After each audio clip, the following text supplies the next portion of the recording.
Sa mga changes na nihahanda guys sa Express Entry, mayroong ilang mga bagay na lumulutang na posibleng ito na yung mga bagong i-implement.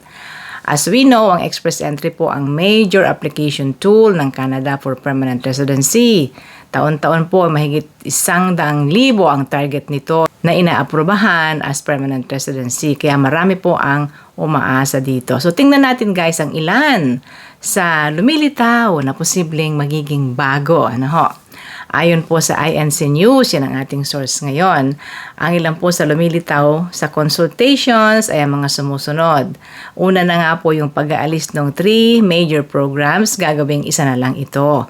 Isa na lamang and it will be more simple. Ang eligibility raw po nito ay mas magiging simple. Sa education, lumilitaw po na high school o yun, Canadian high school or yung equivalent nito.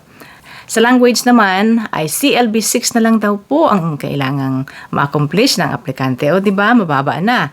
Sa work naman ay 1-year work experience sa Tier 0, 1, 2, and 3 in the last 3 years po. It may be Canadian work experience or experience abroad. At yung job offer ay hindi na raw po magiging requirement. Okay? Mukhang hindi na ito magiging requirement. At yung pong points grid, dati po ay merong 67 to 100 for federal skilled worker, ay mukhang aalsin na raw po yun. O, diba? Mas magiging simple nga.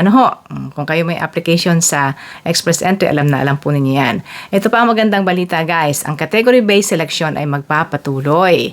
Kaya patuloy po yung mga in-demand sectors na idodraw nila dyan tulad ng healthcare, transport, yung trades, yung STEM at iba pa tuloy-tuloy po yan.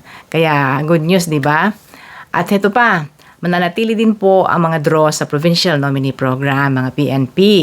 Pero pinag-uusapan po kung mananatili raw po ba yung 600 points na ibinibigay sa provincial nominee applicants. So sure na ba ang mga sinabi kong ito? Hindi pa po kasi ito ay dumadaan pa sa konsultasyon and then ipa-finalize pa po yan nila. Kailan daw may implementa ang bagong changes na ito?